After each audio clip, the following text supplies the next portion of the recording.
நேயர்களே, அந்த நலம் தரும் சூப்புக்கு தேவையான பொருட்கள்: கேரட் 100 கிராம், தக்காளி 100 கிராம், ஒரு பெரிய வெங்காயம், பட்டர், ஒரு சின்ன லெமன், ஒரு பிரிஞ்சி இலை, மிளகுத்தூள், சூப்புக்கு தேவையான உப்பு.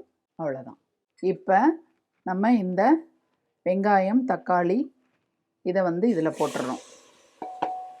அதுக்கப்புறம் கேரட்டையும் இதில் போட்டுடுறோம். இதை போட்டுட்டு நல்லா 3 டம்ளர் தண்ணி. நான் என்ன ஊற்றுறேன்னா, என்னடா அந்த அம்மா திரும்ப திரும்ப இதவே சொல்கிறாங்கன்னு நினைக்காதீங்க. இது ரொம்ப ரொம்ப நல்லது. அரிசி களைஞ்ச தண்ணி. அதில் தான் நான் இப்போ 3 டம்ளர் ஊற்றுறேன். 3.5 டம்ளர் கூட ஊற்றலாம் மக்களே, அது ஒன்றும் தப்பே கிடையாது. இதை ஊற்றிட்டு தேவையான அளவு நம்ம உப்பு போட்டுடுறோம். உப்பு போட்டுட்டு இதை குக்கரை மூடி நம்ம என்ன செய்கிறோன்னா, நல்லா 4-5 விசில் விடுறோம்.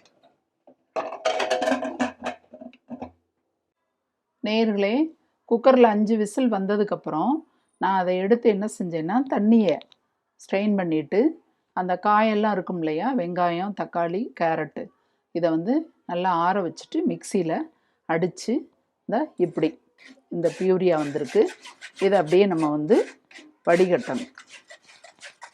இது பண்ணி இந்த தண்ணியவே ஊற்றி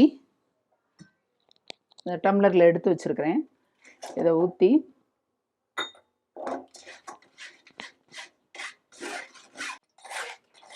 இதை அப்படியே வடிகட்டிடுங்க. இதே தண்ணி தான், இந்த காய் வேக வச்ச தண்ணி தான் நான் அந்த 2 டம்ளரில் எடுத்து வச்சதை இப்போ ஊற்றி இப்படியே இந்த பியூரியை நல்லா மேஷ் பண்ணி அதை எல்லாத்தையும் ஜூஸ் எல்லாம் இறக்கிடணும். நல்லா இதில் இருக்கிற எல்லா ஜூஸும் கீழே இறங்கிருச்சு. இப்போ இதை எப்படி சூப்பை நம்ம தாளித்து குடிக்கணும் அப்படிங்கிறத நம்ம பார்ப்போம். இப்போ நான் தனியாக வேறொரு பேன் நான் அடுப்பில் வைக்கிறேன். அடுப்பில் வச்சுட்டு இந்த சூப்புக்கு தகுந்த பட்டரை நம்ம போட்டுக்கிடுவோம். இந்த பட்டரை போட்டதுக்கப்புறம் வடிகட்டி வச்சுருக்கேன் பார்த்தீங்களா, தக்காளி, கேரட், வெங்காயம் இதெல்லாம் சேர்த்து அரைச்ச இதிலிருந்து வடிகட்டி வச்சுருக்கேன். இதை ஊற்றுங்க. இதை ஊற்றுனதுக்கப்புறம் லேசாக கொதி வரட்டும். கொதிக்க ஆரம்பித்த உடனே நீங்கள் என்ன செய்யுங்கன்னா, மல்லி இலை, சூப்பு குடிக்கிறப்ப இந்த மல்லி இலையெல்லாம் ஒதுக்கிடக்கூடாது மக்களே, சூப்பராக இருக்கும். மல்லி இலையை போட்டுடுறோம். போட்டுட்டு அதுக்கப்புறம் முக்கியமானது மிளகுத்தூள். எவ்வளோ உங்களுக்கு வேணுமோ காரம் அதுக்கு தகுந்த மாதிரி போட்டுக்கோங்க. மிளகாத்தூள் இதெல்லாம் சேர்த்துக்கிறத விட இந்த மிளகுத்தூள் நம்ம சேர்த்துக்கிட்டோம்னா ரொம்ப ரொம்ப ஆரோக்கியமானது, நல்லது.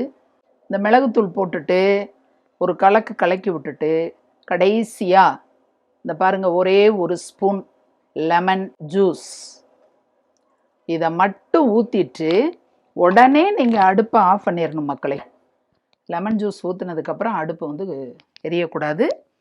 அதனால் அந்த தன்மை போயிடும். லெமனில் உள்ள அந்த நலம் தரக்கூடிய அந்த இது போயிடும். இப்போ நீங்கள் என்ன செய்யணுன்னா, நல்லா கலக்கி விட்டுட்டு கப்பில் ஊற்றி வீட்டில் உள்ளவங்களுக்கு நீங்கள் கொடுத்தீங்கன்னா ஆரோக்கியமான நலம் தரும் சூப்பை குடிச்சிட்டு அவங்க கண்டிப்பாக உங்களை பாராட்டாமல் இருக்கவே மாட்டாங்க.